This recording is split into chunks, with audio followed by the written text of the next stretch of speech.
Millions in Syria and Iraq are facing water shortages as the region's longest river, the Euphrates, dries up. The river has been the lifeline for millions in Iraq and Syria for thousands of years. The Euphrates River will be channeled into a different direction. So where there was water will come dry. There won't be water flowing through there. And as a result, a mountain of gold will be revealed. Imagine a world where long-forgotten myths come true, where the secrets of history are uncovered in the most unexpected places. Welcome to the mysterious site where the Euphrates River once flowed. But now, something extraordinary has emerged from the parched riverbed. A sight so stunning, it has left experts baffled and visitors in awe. But what is this discovery? Join us on an unforgettable journey as we explore something mysterious that appeared after the dried-up Euphrates River. You won't believe your eyes. The Tigris is the other big river that defines Mesopotamia. The Euphrates is the westernmost of the two. This river is part of the Promised Land.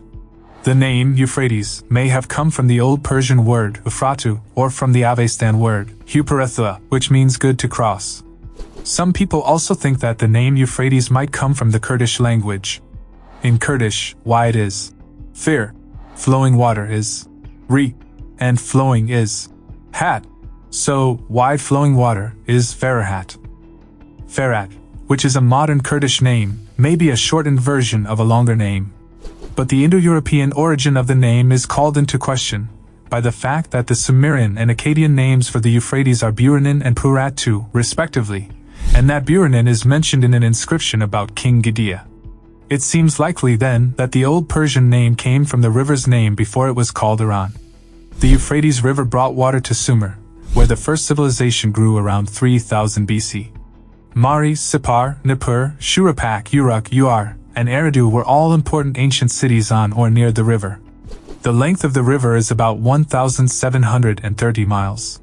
It is made when the Kara, the western Euphrates, and the Murat, the eastern Euphrates, meet.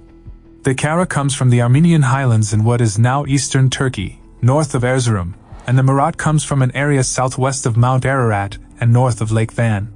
The upper Euphrates flows through steep canyons and gorges, then to the southeast across Syria and into Iraq. In eastern Syria, the Khabar and Balik rivers flow into the Euphrates. Downstream, along the whole length of the river, no more water flows into the Euphrates. In southern Iraq, north of Basra, the river joins with the Tigris to make the Arvand, or Shat al-Arab. It then flows into the Persian Gulf. The river used to split into many channels at Basra, making a large marshland. In the 1990s, Saddam Hussein's government drained most of the marshes to get rid of the rebellious Marsh Arabs. Since the invasion of Iraq in 2003, the drainage policy has been changed, but it's still not clear if the marshes will get better. Only boats with a very shallow draft can travel on the Euphrates. However, the river can't be used for business because of rocks and rapids. It floods every year when the snow melts in the mountains of northeastern Turkey. New dams and reservoirs in the upper reaches have helped stop some of the floodings. Between the Euphrates and the Tigris is an 885-kilometer-long canal that river barges can use. The Pishin, the Gin, and the Tigris came before it. People have always thought it meant river, but it doesn't say that. Literally, it means liquid coming out. The name of the river Euphrates comes from this root word, which means to flow out. In the book of Revelation, it says that in the near future, the Potamus Euphrates, which flows through the Middle East and means breaking forth like water, will dry up before the Battle of Armageddon. So, what do the prophecies of Islam say? Some of the sayings of the Prophet Muhammad, which are called hadiths in Islam, say that the Euphrates will dry up, revealing undiscovered treasures that will lead to fighting and strife. According to Sahih Bukhari, soon the river Euphrates will reveal the mountain of gold treasure. At that time, anyone who is there should not take anything from it. The hour will not come until the river Euphrates dries up and shows the mountain of gold, for which people will fight, said the Prophet Muhammad. In the fighting, 99 out of 100 people will die, and each man will think, I might be the only one left alive. According to Sahih Bukhari and Sahih Muslim, the Euphrates River's waters are beginning to recede. Hydroelectric plants in upstream Turkey and Iran have begun suffocating the rivers that have for millennia functioned as the lungs of the heartland of Mesopotamia. The thousands of Iraqis who make their homes along the banks of these historic rivers are in danger of having their way of life upended by the combination of seasonal droughts and ineffective management practices. This region is particularly sensitive to the effects of climate change.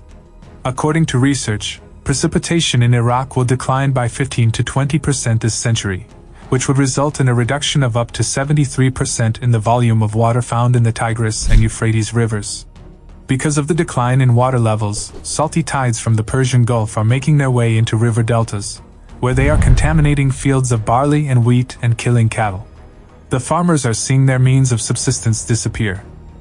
They are forced to either give up their land, sell their malnourished cattle at markdown rates, and migrate to the city, or they can wait for a reaction from the government, which has so far shown to be unimpressive.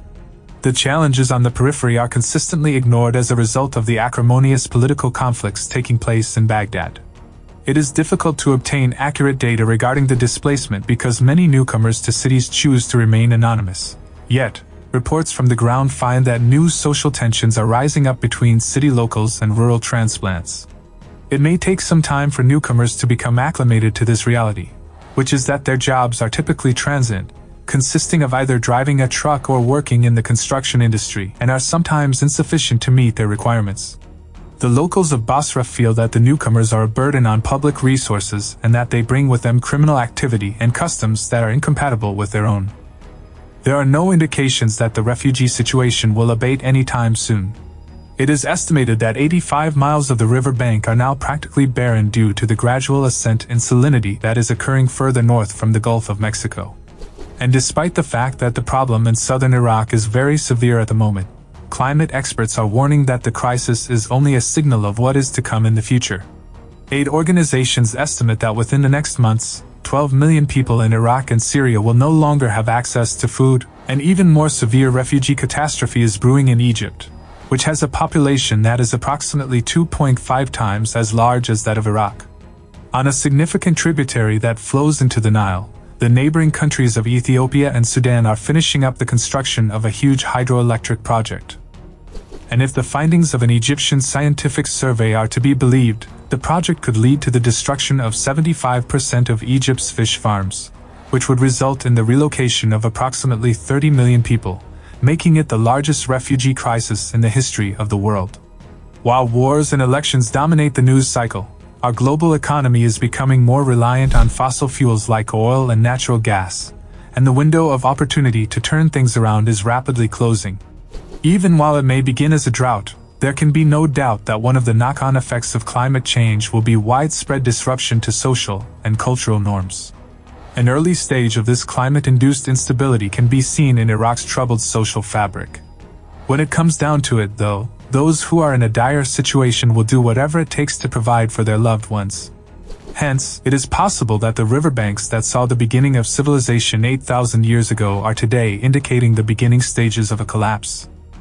This would be an ironic turn of events. But what do the controversial issues say? As with the Tigris, there is a lot of disagreement about who has the right to use the river and how it should be used. The Southeastern Anatolia project in Turkey involves building 22 dams and 19 power plants by 2005. It is the biggest development project Turkey has ever done. The first of the dams was finished in 1990. Southeast Turkey is still struggling economically, which makes the Kurdish minority there even unhappy. In Syria, the Tabaka Dam, which was finished in 1973 and is sometimes called the Euphrates Dam, makes Lake Assad, which is used to water cotton crops. Syria has also dammed 2 of its tributaries and is building a 3rd dam. Iraq has 7 dams, but water control was not a top priority under Saddam Hussein. Since the fall of Baghdad, Iraq in 2003, however, water use has once again become a top priority. So what do you think about this discovery? Will the prophecy come true, or is the prophecy related to what is going on in Euphrates River and neighboring countries? Let us know in the comments section down below. As always, thanks for watching our video. See you in the next one.